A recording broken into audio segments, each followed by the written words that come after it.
paper money for so long that they actually don't understand. They can't get a grasp on what the barter system is. Well, Joe, now I'll just give you for instance. Okay. Just say I've got whatever it is.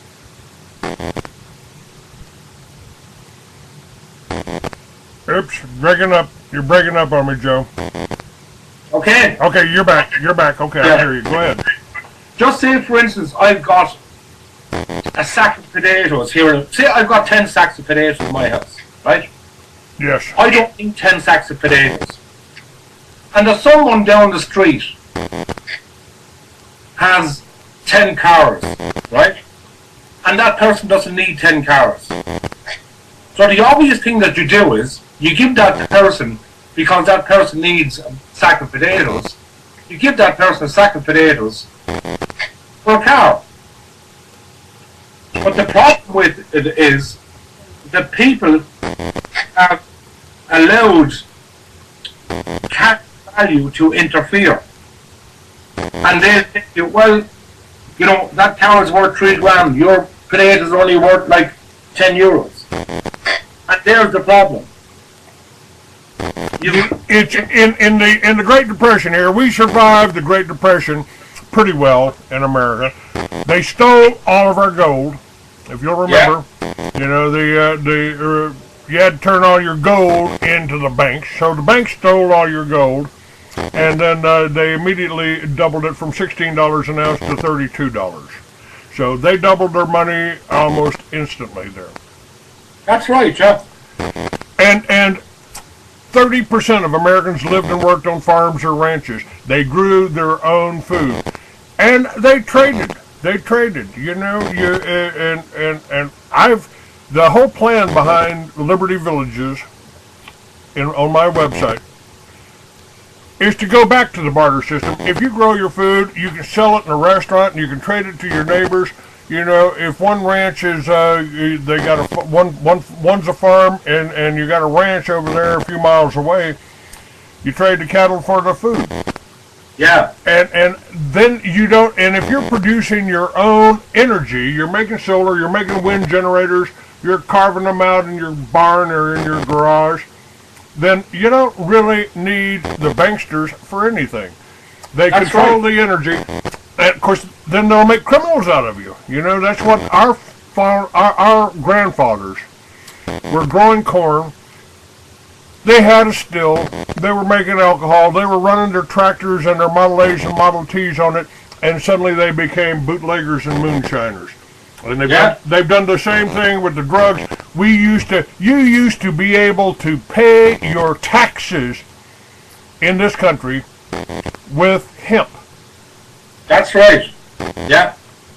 We've done it here with grain. You can't grow it now. You can't grow it no more. And that corn.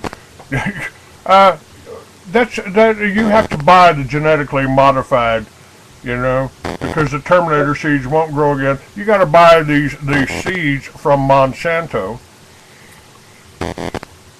And you think of what happened here, right? The British occupied this country, and then what they did is they applied taxes to the farmers here, right? Yes. But once they occupied it, they took all those, they threw all those farmers off their land. And that's where we got the travelers, the original travelling community. They were the original farmers on this land, on the land here.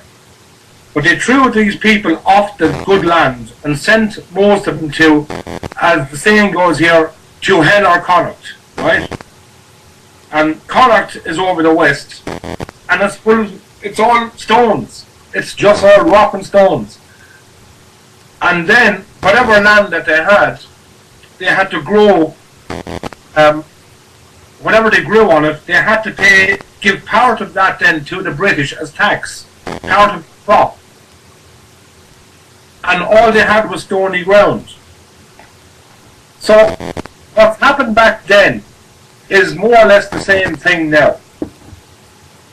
There is no real difference.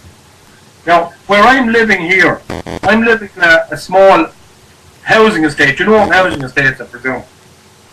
But there's a lot of people living around here who have, and I've suggested this I've been talking to a few people about it, and people are interested. There's a lot of these places where their back gardens are not being used at all. And what I've suggested to them is that if whatever amount of us got together, maybe 12 of us or whatever it is, and we'll all work together one garden at a time. And we'll plant whatever it is, say, pick them one, cabbages in another, carrots, so on. And then we all share everything. And people around here are actually in agreement that they're saying, yeah, it's a good idea. But what you actually need, you know, and you know that well, is what you need is people to come together to do that. That is the hardest part. Now, I've had this idea for Liberty Villages for years, and they're actually doing this in isolated areas around America. Over in California, you know, one family turned their whole backyard into a garden. In New Orleans, Brad Pitt came down there and helped restore a neighborhood and put wind and solar on all of the houses, so the people are actually getting paid to live there by the power companies. And there's no reason the only reason we can't do this all over the country is that you've got multi-million-dollar organizations out there that don't want anybody to do business with Clay Douglas. Yes, but Clay, like I said, you've got to take the cash out of the equation. That's if you can get enough people to take the cash out of the equation, then you're going to get somewhere. But if you need cash, see, you just take the bank. I mean, the banks in this country at the moment, right? They were bailed out by the government with our money. Now that's the first thing, and then the second thing is Europe now have bailed out the government, and they're going to bail out the banks again. So that's like the taxpayer pays for all that. This is so amazing to me. You bring this up, I'm going to point out, but the last thing that George Bush did, leaving the office of president here, and leaving us in the hands of this communist Obama, was give $2 trillion. Folks, do you have any idea how much money that is? That would have paid the mortgages of every homeowner in America.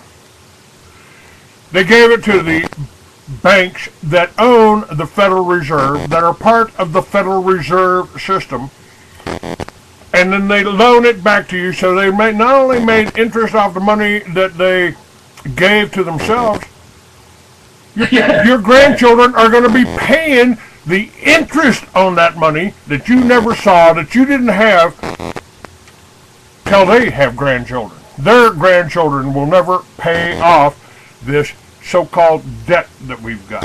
Yeah. The same thing is happening here. There was an announcement. I was watching the TV the other day, and there's announcements on it. There's a minister here, minister for, what was he? See, that's the interest I have in these guys. But I think he was minister for defence, right? His name is Dermot O'Haran. Part of the Fianna Fáil government that fucked this country up, right? So that government is falling asunder. So he comes on the news then 2 days ago and announces that he's retiring from the Fianna Fáil party, that he won't be running for re-election next January, right? Because he's got rheumatoid arthritis. Now all of a sudden this guy has rheumatoid arthritis. So what does he do? First of all, he knows that if he runs for government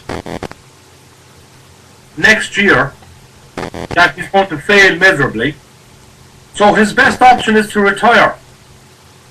Now, at this point, if he retires, he's got a pension worth €4 million. Why would he take a back seat for the next 10 years sitting someplace where he has no control.